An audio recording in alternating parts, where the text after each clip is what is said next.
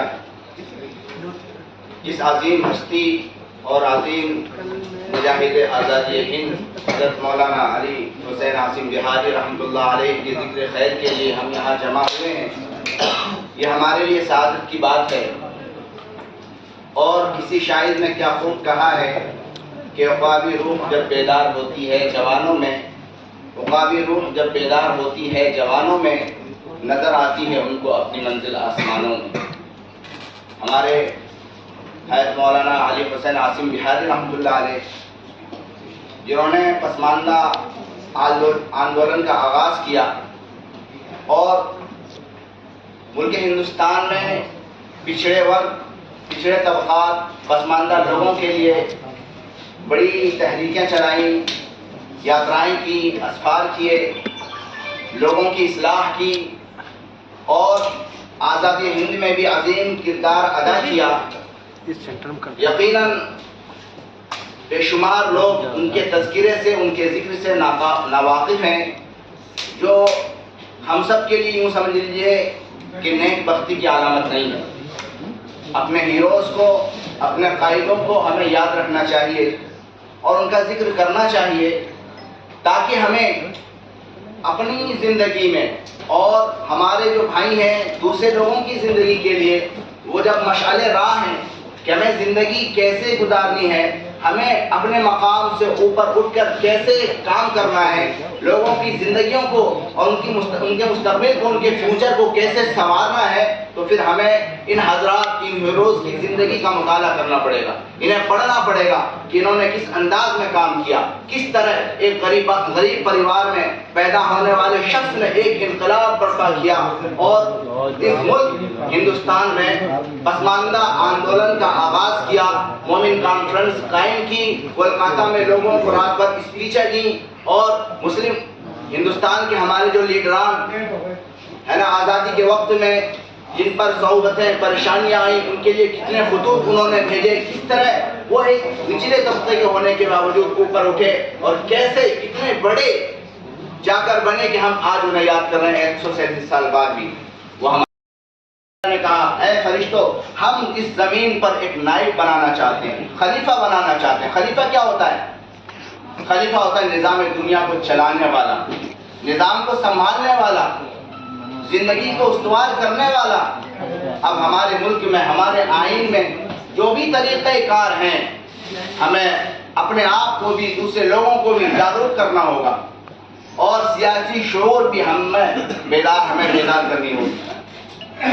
तो हर एतबार से हमें जागरूक होना होगा ताकि हम खुशहाल जिंदगी गुजार सकें। और दूसरी हदीस जो आपके सामने पढ़ी उसमें अल्लाह के नबी सल्लल्लाहु अलैहि वसल्लम ने इरशाद फरमाया, उज़कुरू महासिना मौताकुम, कि ऐ लोगों, तुम्हारे लोगों में से जो इस दुनिया से गुजर गए, इंतकाल कर गए, वफात पा गए, डेथ कर गए, उनको याद करने के लिए तुम कोई मौका तलाश किया करो, उनकी अच्छाइयों को बयान किया करो। उज़कुरू, याद करो उनको, महासिना मौताकुम, अपने दुनिया से गए हुए लोगों की अच्छाइयों को बयान करो।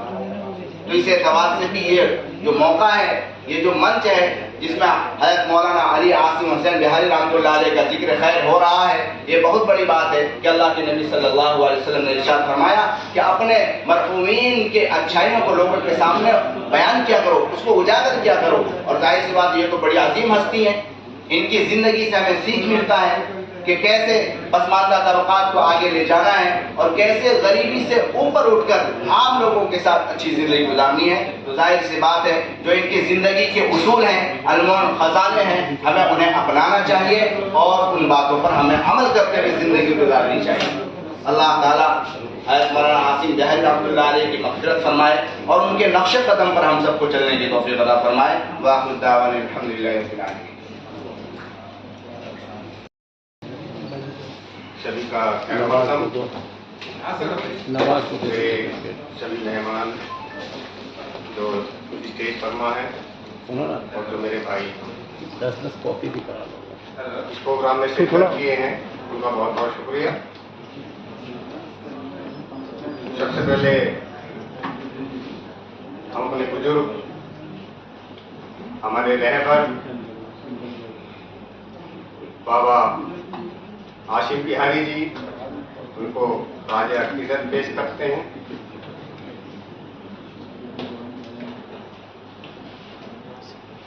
और उनकी जीवनी से जो हमने खुद एक मैसेज लिया है, वो अपने भाइयों के बीच रखना चाहते हैं।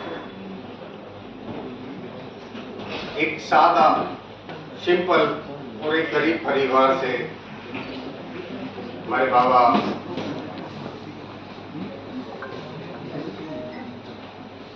उठ करके हम लोगों के बीच एक मैसेज लेकर के आए, क्योंकि उन्होंने वो पसमानदगी झेली थी, वो गरीबी झेली थी, जो आज हमें महसूस करनी चाहिए। एक गरीब परिवार से एक बच्चा अगर एजुकेशन के लिए निकलता है तो उसके परिवार को कितनी परेशानियां झेलनी होती हैं। सरकारी स्कूल तक भी अगर उस बच्चे को जाना होता है तो आज हमारे गरीब परिवार जो पसमानदा समाज से हैं, वहां तक भी पहुंचाने में उस बच्चे को, उसको बड़ी कठिनाइयां उठानी पड़ती हैं। का मकसद निष्पक्ष काम हो, बिना लालच के हो, सांसदी, विधायकी, राजनीति, ये सब चलता रहेगा, चलता आया है और आगे भी चलता रहेगा। इन चीजों से हटके हम समाज के हित में काम करें, और यही हमारे सभी संगठनों से अपील है, सभी भाइयों से अपील है। अस्सलाम वालेकुम। बिस्मिल्लाहिर्रहमानिर्रहीम। इहदिना सिरातल मुस्तकीम सिरातल लज़ीना अनअमता अलैहिम गैरिल मग़ज़ूबि अलैहिम वलद्दाल्लीन। बिस्मिल्लाहिर्रहमानिर्रहीम। आज का दिन, कल का दिन और परसों का दिन हमारे लिए बड़ा इम्पोर्टेंट दिन होता है। हाफिज साहब ने बड़ी अच्छी बात करी कि अम्बेडकर साहब, बाबा साहब का जन्म 14 को हुआ और 15 को जन्म आसिम बिहारी साहब का हुआ। बड़ा कोऑर्डिनेशन है, लेकिन हाफिज साहब एक बात भूल गए। जब दोनों रुखसत हुए तो 1 तारीख को 6 दिसंबर को बाबा साहब का जो देहांत हुआ वो भी 6 दिसंबर को हुआ, और जनाब आसिम बिहारी का जो इंतकाल हुआ वो भी 6 दिसंबर को हुआ।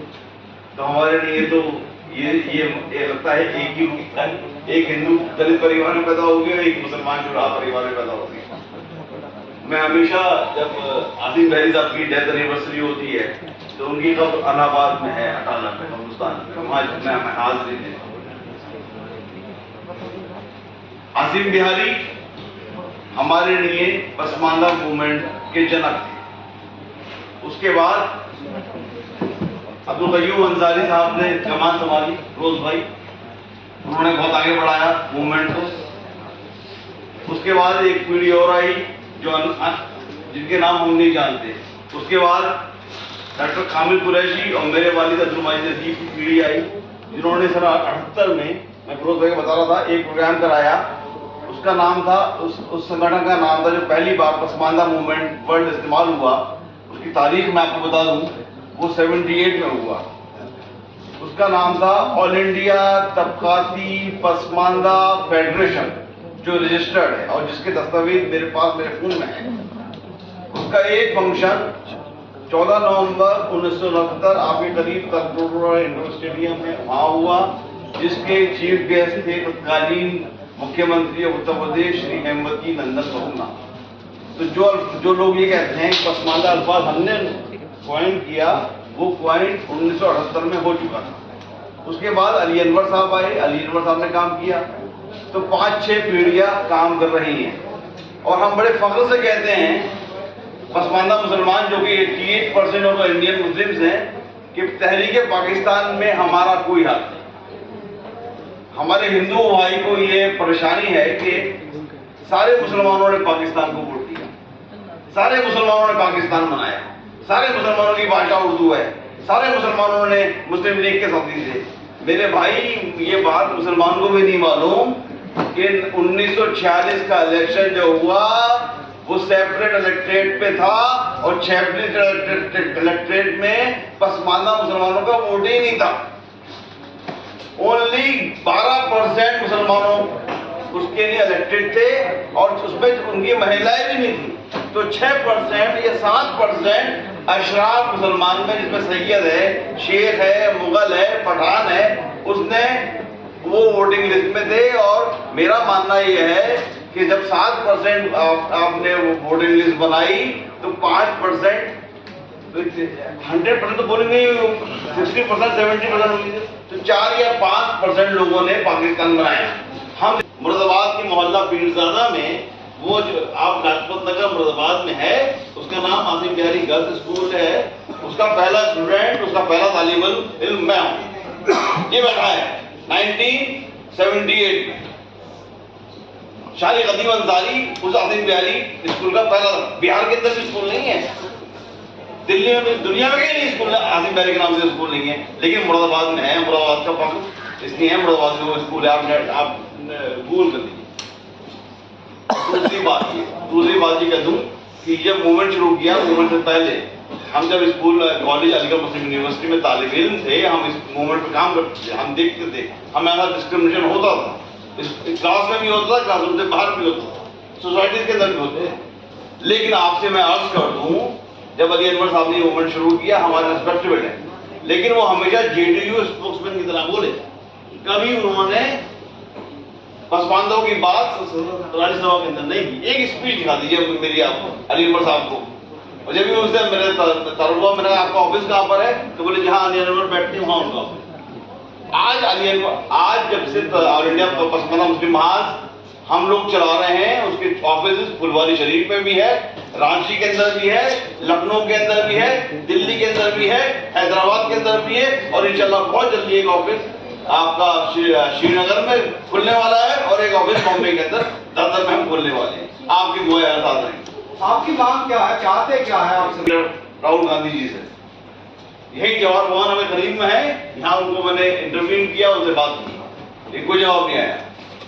मैंने मुलायम सिंह जी से बात की, हमने बहन जी मायावती के एक पंडित जी हैं, उनसे बात की, और 10 लोगों से बात करी, लेकिन कहीं से जवाब नहीं आया।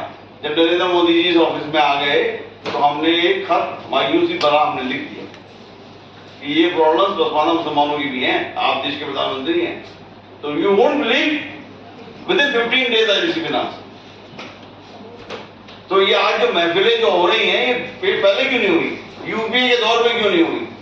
उससे पहले दौर में क्यों नहीं हुई? ये सिर्फ यूं हुई कि वो नरेंद्र मोदी ने आपका मुद्दा उठा दिया। तो इसलिए मेरा आभार नरेंद्र मोदी को ही हुआ। ये मनमोहन सिंह के दौर में तो हमने कोई मीटिंग नहीं कराई, डॉक्टर साहब, अभी जी उससे पहले प्रधानमंत्री और रहे, कभी मीटिंग नहीं हुई, कभी पसमानदा मूवमेंट का नाम भी नहीं आया। आज पसमानदा मूवमेंट जो देश के पटल पर है वो सिर्फ यूं है क्योंकि देश के प्रधानमंत्री नरेंद्र मोदी ने अपने मुख से ये कह दिया। अगर हम करोड़ों रुपए खर्च भी करते, वो पहले तो हमारे पास फंड नहीं होते, हमारे हम चंदा मांगने जाते हैं, ज़कात में लोग लाख रुपए दे देते हैं, लेकिन हम सोशल कॉज के लिए अगर चंदा मांगते हैं तो कोई हमें 10 रुपए देता है, कोई 50 रुपए देता है, कोई 20 रुपए देता है, कोई 100 रुपए देता है, 500 रुपए कोई नहीं देता। ज़कात के नाम पे लोग 1000 रुपए दे देते हैं। उसका credit all India Muslim Pasmanda के साथ साथ सारी हाफिज जी की तंजीम को है और तंजीम है जो देश में काम कर रही है उनको है, और सब एक साथ एक प्लेटफॉर्म पे आके पसमानदा मुसलमान जो कि 88% मुसलमान है, जो कि दलित है, वंचित है, सोशली एजुकेटली बैकवर्ड है, इकोनॉमिकली बैकवर्ड है, पॉलिटिकली बैकवर्ड है, पॉलिटिकल रिप्रेजेंटेशन उसे नहीं मिला, ना कांग्रेस ने दिया, ना बीजेपी ने दिया, ना एसपी ने दिया, ना बीएसपी ने दिया, ना जेडीयू ने दिया, ना आरजेडी ने दिया, किसी ने नहीं दिया, ना टीडीपी ने दिया, ना डीएमके ने दिया, ना कम्युनिस्टों ने दिया, किसी ने नहीं दिया। हमें सिर्फ दरी बिछाने के लिए और सोचो भीड़ की तरफ पे। लेकिन अब समय आ गया, right now the time has arrived that Pasmanda Muslim of India, I am not asking anything beyond the Indian Constitution. Whatever I am asking under the Indian Constitution, and I want it right now, right here, with all the business. तो आपको तो नुकसान हो रहा धर्म बदलने। हिंदुस्तानी मुसलमान हिंदुस्तान का साथ था, है और रहेगा। हिंदुस्तानी मुसलमान ये नहीं डिमांड करता जो पसमानदा मुसलमान है, ये हमें कुछ आउट ऑफ चाहिए। We need मंच पे बैठे सभी लोगों को और सामने मीडिया है जो मेन भूमिका आप लोग निभाते हैं कि आगे हम लोग को क्या दिखाना है बाहर, और देश को मेन चलाने का जो जरिया है वो मीडिया है। अच्छा दिखाएंगे तो देश अच्छा चलेगा, गलत दिखाएंगे तो गलत रास्ते पे चलेगा। तो आज जो हम लोग जन्मदिन मना रहे हैं आसिफ बिहारी का, वो हम लोग का मुकाबला भी नहीं कर सकते, सोच भी नहीं सकते हैं, पर उन्होंने हम लोग के लिए पसमानदा के लिए कितने काम किए। पर हम लोग जन्मदिन तो मनाते हैं और उसको हम लोग जन्मदिन मना के और फिर वहां से वापस चले जाते हैं, पसमानदा के बारे में बात करके वापस चले जाते हैं। हम लोग को एक नोटबुक में लिखना पड़ेगा कि आज जन्मदिन मना रहे हैं, अगले जन्मदिन आने से पहले हमें कितने पसमानदा को आगे बढ़ाना है। हम लोग तो जन्मदिन मना के चले जाते हैं, कोई है नहीं कुछ कि हम पसमानदा को कितना आगे बढ़ा रहे हैं, सिर्फ आते हैं वो क्या चले जाते हैं। अब बात होती है पसमानदा पुरुष का, तो हम कह रहे हैं पसमानदा महिला कहाँ है?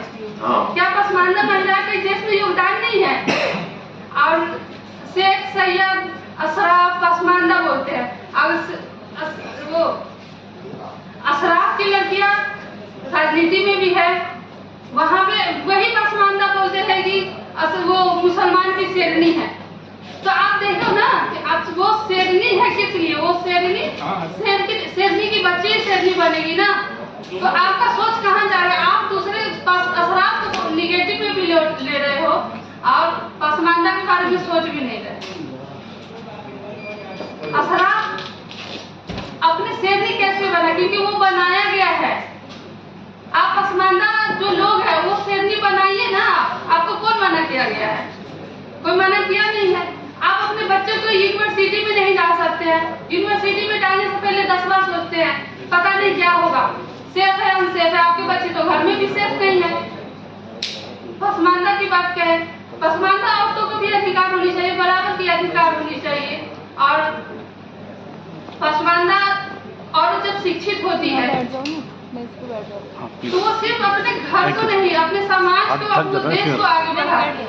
और अपने देश को आगे बढ़ाने के लिए सिर्फ पुरुष का हाथ नहीं है। आप सोचेंगे सिर्फ पुरुष से देश आगे बढ़ जाएगा, योगदान तो औरत का भी है, महिलाओं का भी है। हम महिलाओं को भी साथ में लेकर चले तो ज्यादा सक्सेस होगा, हमारे समाज का विकास ज्यादा होगा।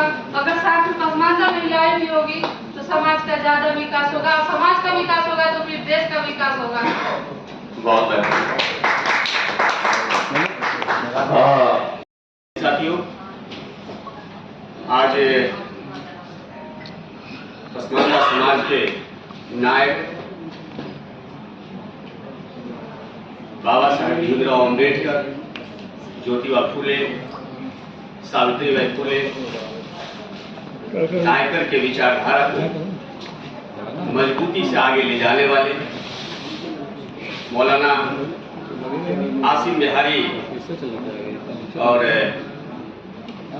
इस महफिल को सजाने वाले थोड़ा सा सर शोला बयानी और नेशनल लेवल पर एक बड़ा नाम जनाब हाफिज गुलाम सरवर साहब ने एक शानदार महफिल हमारे उस नायक के लिए, उस पसमानदा के उस नायक को आज हम जन्मदिन मना रहे हैं, जिस पे भारत का संविधान बहुत ही मजबूती से उस समाज के लिए काम कर रहा है।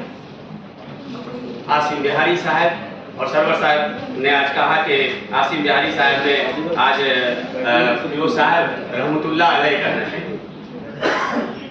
निश्चित तौर पर कुछ लक़ब है जिसपे लोगों ने जागीर बना दी, कुछ अल्फाज हैं, कुछ शब्द हैं, कुछ अरबी के अल्फाज हैं जिसको लोगों ने अपनी जागीर बना दी। बढ़िया बना। कुछ ऐसे शब्द हैं इस देश में जिसको अपने लोगों ने प्रॉपर्टी बना ली। यह मुल्क भारत के संविधान से, इक्वलिटी से, प्रियम्बल से, और हमारा जो पुरखा है, वो हमारा पुरखा कौन है? हमारा पुरखा बाबा साहब भीमराव अंबेडकर है। हमारा पुरखा आसिम बिहारी है। हमारा पुरखा ज्योतिबा फुले है, नायकर और पेरियार है, और हमारा पुरखा जननायक कर्पूरी ठाकुर है।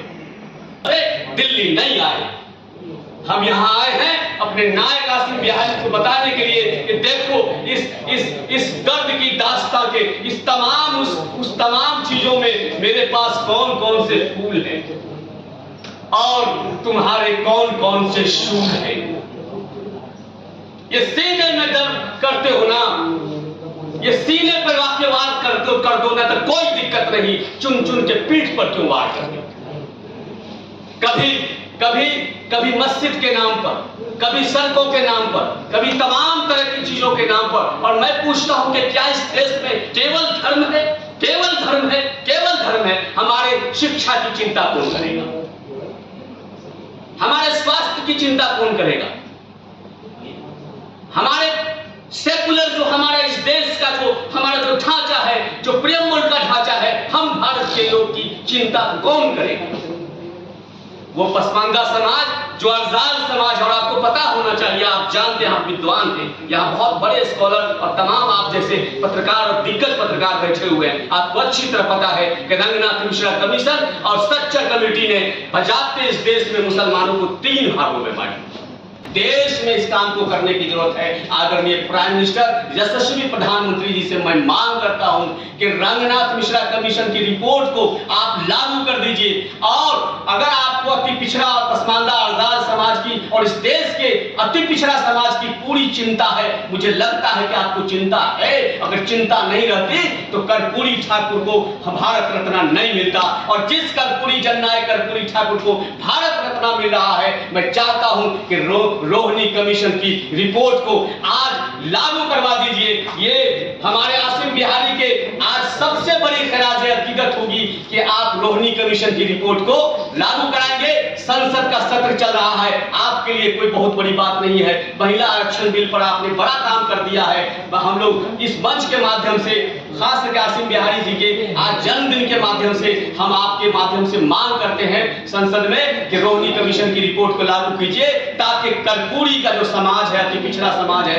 इस देश का जो 27% है, मंडल के बाद का जो न्याय है, काका काजलकर का जो न्याय है, और उसके बाद तमाम लोगों के, हमारे पुरखों का जो अगर है उनको अगर श्रद्धांजलि देनी है, ईमानदारी से सम्मान देना है, तो रोहिणी कमीशन को आप लागू कीजिए। आज मैं फिर से मुबारकबाद देता हूं गुलाम सरवर साहब को कि आपने पूरे देश के पसमानदा संगठनों को आपने इकट्ठा किया है। ये एक अपने आप में मिसाल है।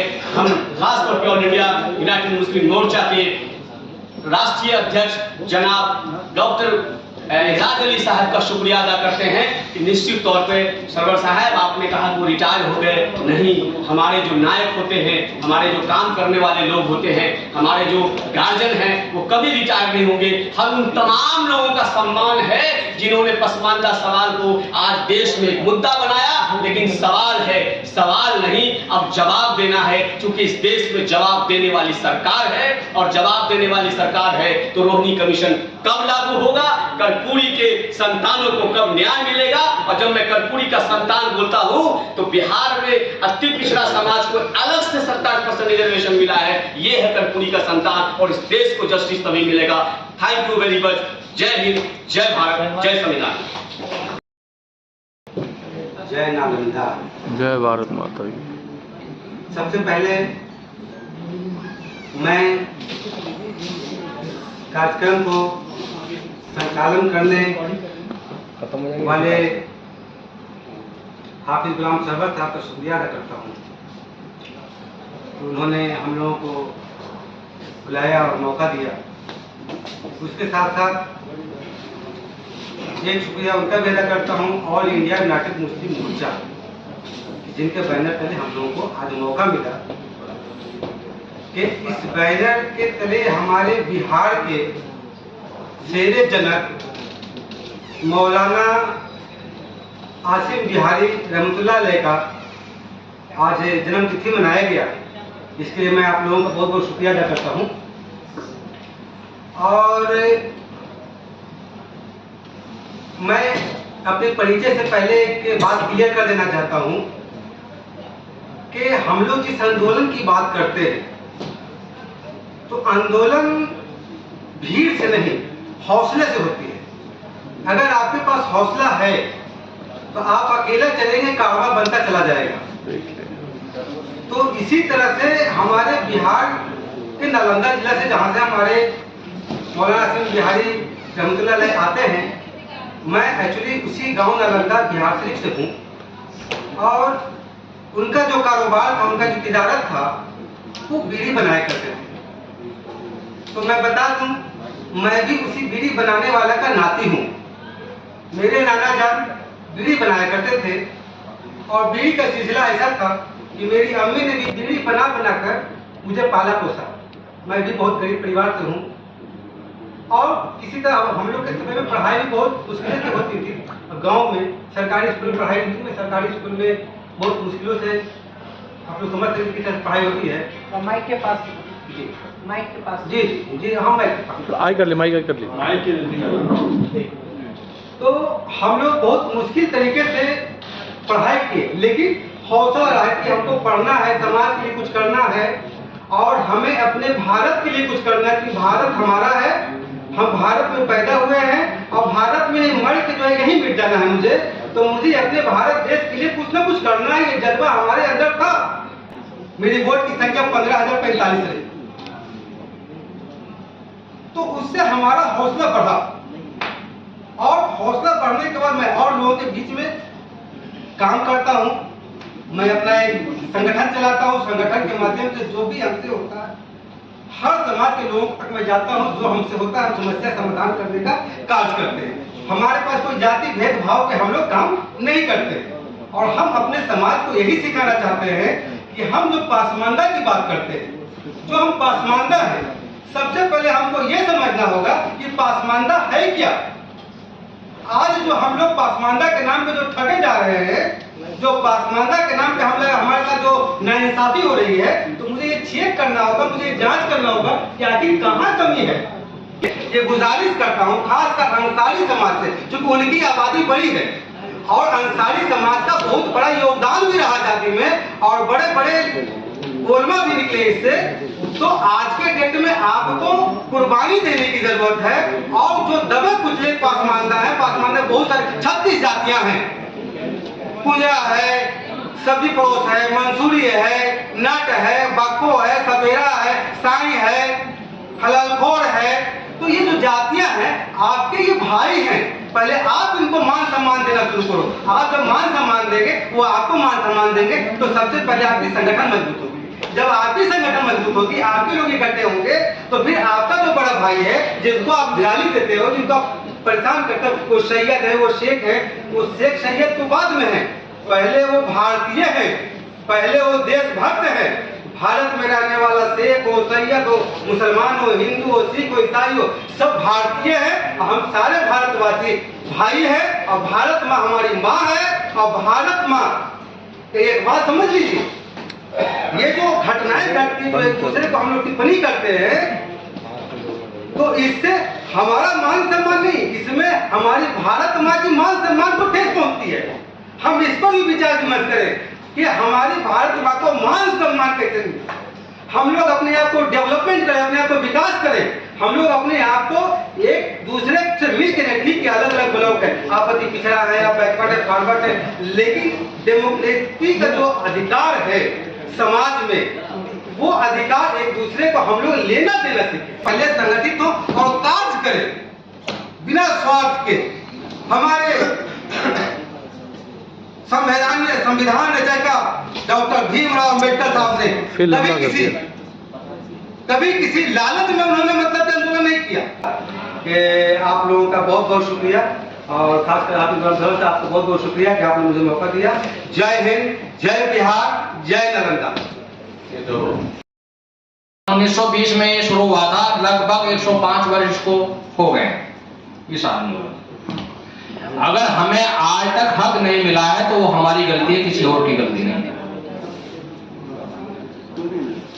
क्या समझे? ये किसी और की गलती नहीं है कि हम रोते रहें कि हमारे साथ उसने ऐसा कर दिया, इसने ऐसा कर दिया, उसने वैसा कर दिया। जब एक रोशनी हमें दिखा दी गई, एक रास्ता बता दिया गया कि आसिम अंसारी साहब ने एक रास्ता दिया कि यहाँ इस पर चलकर तुम्हारा हक तुम्हें मिल जाएगा, तो हम उस हक पर क्यों नहीं चले आज तक ईमानदारी के साथ? हम क्यों रोना रोते हैं?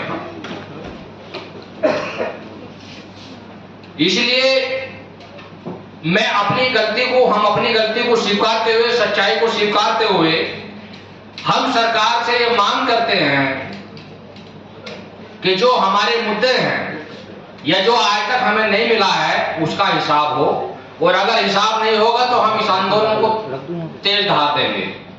वो हिसाब क्या है? मान लीजिए 15% हमारे अशराफ हैं भाई, नीचे ओके। जिस वक्त ये काम शुरू हुआ तो हमारे अशराफ लोगों ने, उलेमाओं ने ही इसका विरोध किया। किन्होंने किया? हमारे उलेमाओं ने ही इसका विरोध किया। मगर उसमें उन्होंने विरोध किया तो हमने भी इसमें मेहनत क्यों नहीं की? हमें भी मेहनत करनी चाहिए थी। इसलिए मैं ये कहना चाहता हूं कि जो ये 50% की जो हद है आरक्षण की, जो 50% की जो हद है आरक्षण की, सरवर साहब इसको तोड़ो और हमारा हिस्सा तय करो। इस सरकार से मैं ये मांग करता हूं पसमानदाओं की तरफ से कि जो हमारा आरक्षण है ओबीसी का, वो हमारा दिया जाए, नहीं तो हम इस पर बढ़ चढ़कर सभी लोग इस पर हम आंदोलन शुरू करेंगे। ये हमारी मांग है। शुक्रिया, आदाब, नमस्कार। आसिम बिहारी साहब का कहने को तो मैं जन्मदिन मना रहे हैं, लेकिन जन्मदिन का जो है कहीं पर किताब में चर्चा नहीं हो पा रहा है। इसलिए कि भाई जिस तबके से हम लोग आते हैं, अंसारी बिरादरी से, क्योंकि मेरा जो ताल्लुक रहा है वो मेरे नाना भी लगते थे, मेरे अपने नाना के चचेरे भाई थे, और इनकी जीवनी को मैंने आंखों से देखा है। बचपना था, देखे, और हमारी जो तालीमी जो हुआ है वो इनके छोटे भाई महमूद साहब थे, उनके द्वारा हुआ और उन्होंने ये हमको पढ़ाया। खैर, ये आंदोलन जो पसमानदा जो आंदोलन जो शुरू हुआ है, ये सन 1919 के 18 में जो है इन्होंने जो है शुरू किया था हिंदुस्तान की आजादी की लड़ाई का। और ये तातीबाग में ये इन्होंने पहला मीटिंग किया और उस मीटिंग में जवाहरलाल नेहरू से लेकर महात्मा गांधी से लेकर के और सुभाष चंद्र बोस, ये सारे जो सिख नेता थे वो सारे लोग जो है उसमें मौजूद थे। और हिंदुस्तान की आजादी के जो बुनियाद उन्होंने रखा और रखने के बाद उसने हमेशा जो है मुसलमानों के सवाल पर ही और पसमानदाओं के सवाल पर ही लड़ाई लड़ते रहे। यहाँ तक क्योंकि समय नहीं है कि जो बहुत डिटेल में हम बात कर रहे हैं आपसे, यहाँ तक कि जो है वो बिहार छोड़ करके वो जो है अब इलाहाबाद आ गए और इलाहाबाद में ही जो है उनकी वफात हो गई। कमरुद्दीन साहब नाम करके एक शख्स थे, उन्हीं के मकान में रहते उनका जो है हो गया। और एक साहब ने चर्चा किया कि हम जो है वहाँ आसिफ बिहारी साहब के नाम पर मुरादाबाद में स्कूल भी गर्व स्कूल चलता है। जहाँ मैं गया हूँ और देखा भी हूँ, बाजार पर भी गए हैं, वहाँ भी देखे हैं, वहाँ भी अपने लोगों से बातचीत किया। और ये बात जो है पसमानदा जो आंदोलन जो है ये जो है इसको मारने वाला अगर कोई शख्स है तो उसका नाम कांग्रेस है। कितना वो हमदर्द थे और पसमानदा आंदोलन के लिए जो है कितने उन्होंने कुर्बानियां दिया, जो आपके सामने मैंने रखा। इसी शब्दों के साथ मैं आपसे जुदा होते हुए अस्सलाम वालेकुम। जब वक्ता कुछ कहता है ना तो उसके भाव को समझना। आप हमारे एक वक्ता ने आपकी तारीफ भी बहुत की है कि आप एक हाथ में सब कमान है, चाहोगे तो अच्छा भी दिखा दोगे, चाहोगे तो खराब भी दिखा दो। भाव ये था कि भाई घोटाले और लेन देन के पॉलिटिक्स में बहुत सारे मामले आए हैं सामने। एक पसमानदा ने भी कमा लिया 1000-2000 करोड़, कमाने दो ना, ये इनका कहना था और कोई मसला नहीं था। अब ये मत कहिए कि हम उनका पॉलिटिकल सपोर्ट कर रहे हैं, ये था कि 1000 करोड़ मांग लिया उसने माल तो मिला नहीं, क्या पता मस्जिद के पीछे स्कूल बनवा देता। हाँ वो ठीक है, इसमें कोई समर्थन नहीं है। ठीक है, एक सवाल मेरा है कि जाति में बांटते रहते हैं तो पता चल जाता है कि कौन सी जाति का विकास हुआ है या फिर योजनाएं मिली है, लेकिन जब बात मुस्लिम की आती है तो सिर्फ मुस्लिम वर्ड आता है, तो मुस्लिम का विकास हो रहा है तो मुस्लिम में पता नहीं चल पाता है कि कौन सी जाति का विकास हो रहा है कौन सा नहीं। एक सेकंड, जो कैमरा ओपन है उनसे गुजारिश करूंगा एकदम कैमरा चालू रखिएगा। कुछ समझदार लोग भी हमें चारों तरफ दिख रहे हैं, बहुत सही सवाल की उत्तर हम पूरा समझ गया, आप सवाल आगे थोड़ा समझ गए। एक जनगणना सरकार का ऐलान हुआ, ऐड आने लग गया, आप लोगों को पता है ना। जनगणना का जैसे ऐलान हुआ, हमारे कुछ तथाकथित धर्मगुरु, अब मैं उसी पटरी पर जा रहा हूँ, मैं उनको कैसे धर्मगुरु कहूँ जो मेरे फ्यूचर को गाल करना चाह रहे। तथाकथित धर्मगुरु लखनऊ के, उन्होंने कहा कि मुसलमान जाति के कॉलम में सिर्फ मुसलमान लिखे हैं। जो आपका सवाल तो वही आ रहा हूँ, और मैं आप लोगों से भी कहता हूं अगर यही होने लगेगा तो फिर यहाँ तो धर्म की राजनीति होगी। ये भी नहीं चाहते देश में अमन चैन सुकून भाईचारा और प्यार मोहब्बत से तरक्की के राह निकले, ये भी हिंदू मुसलमानी कराना चाहते हैं। भैया जाति एक ऐसी सच्चाई है जिसको कोई नकार ही नहीं सकता किसी कीमत पर। धर्म छोड़कर भी जाति नहीं छूट रहा, सोच लो, धर्म बदलने के बाद भी जाति उसके साथ साथ चला जा रहा, कैसे आप भाग रहे हो जाति से? तो जाति का कॉलम लिखना ही पड़ेगा। और सरकार की जितनी योजनाएं हैं, कोई जन्म से किसी के पेशानी पर SC लिखा हुआ है तो फिर सरकार ने जो शेड्यूल तैयार किया, सूचियां जो बनी, तो अनुसूचित जाति कैसे आपने बना दिया? उसके पेशे, उसके सोशल स्टेटस, उसके रख रखाव, उसके खान पीन, उसके एजुकेशन, इसको देखकर ये है असल। तो ये जो SC ST OBC बात समझ रहे हैं ना, ये सोशल स्टेटस के आधार पर है। उसी में जो जातियां जो फिट होती थी उनको फिट कर दिया गया, वो जाति उसी नाम से आज भी पुकारी जाती है और क़यामत तक जातियां नहीं खत्म होंगी। चाहे तुम हिंदू रहो, मुस्लिम रहो, सिख रहो, ईसाई रहो, हमारी लड़ाई जाति खत्म करने की नहीं है, जाति को छाती ठोक कर बोलने की है, पर मसावाद की लड़ाई है। हम बराबरी के साथ रहना चाहते हैं, चाहे बिरादरी कोई भी हमारी हो, अब आप समझे कि नहीं, ये असल मसला। मेरा ये कहना था कि जैसे हिंदुओं के क्या है, कोई से भी नेता हो वो जातियों में अपने हिंदुओं को दिखा देते हैं कि ये कौन से अब हमारे भी दिखा रहे हैं, नीतीश कुमार जी दिखा दिए, लेकिन जो शेख इतना, सैयद इतना, पठान इतना, अंसारी इतना, मंसूरी इतना, रायनी इतना, अलालखोर इतना, चमेला इतना, नक इतना, पक्को इतना, डफाली इतना, मीरासी इतना, मिर्शिकार इतना, जितनी बिरादरी हमारे यहाँ तक जब सीमांचल की तरफ जाएंगे तो सुरजापुरी, शेरशाहबादी, पुलैया, सबका डेटा आ गया। एक मिनट सवाल पूरा सुन, लेकिन जब मुस्लिमों की बात आती है तो मुस्लिम के जो नेता हैं वही किसी जाति में नहीं बांटते, ना ही बताते कि कौन कौन सी जाति का उनका विकास हो रहा है, तो क्या मुस्लिम नेता ही अपनी जाति के लोगों को दबाने की कोशिश कर रहे हैं? ये गंगाधर ही असली शक्तिमान है, नेता ही हमारा दुश्मन है, तो हम कह रहे हैं शुरू से। वो जब कहेंगे बोले मुसलमानों के साथ जुल्म हो रहा, मुसलमानों का अधिकार मारा जा रहा, मुसलमानों को आरक्षण दो, वो हमेशा मुसलमान करते हैं। हम कहते हैं नहीं, मुसलमानों को आरक्षण देने का मतलब फिर हिंदुओं को, फिर सिखों को, फिर ईसाइयों को, तो धर्म हो जाएगा।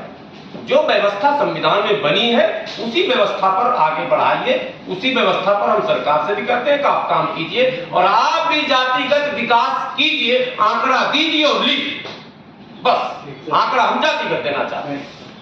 बहुत बहुत आप लोगों का शुक्रिया, बहुत बहुत आभार। और चूंकि पसमानदा आंदोलन के जनक का जन्मदिन था, पसमानदा में तमाम बिरादरियां हैं जिनकी आज सहभागिता हुई है, जिन लोगों को अवसर बोलने का मिला उनका भी शुक्रिया, और हमारे जिन भाइयों को आज मौका नहीं मिला उनका भी शुक्रिया। और इंशाअल्लाह वो तो हमारे साथी हैं, बोलते ही रहेंगे दिल्ली में कोई न कोई कार्यक्रम में, लेकिन उनकी तरफ से मैं माजरत खा हूं कि उनको मौका नहीं मिला, दिल पर नहीं लेंगे। बाकी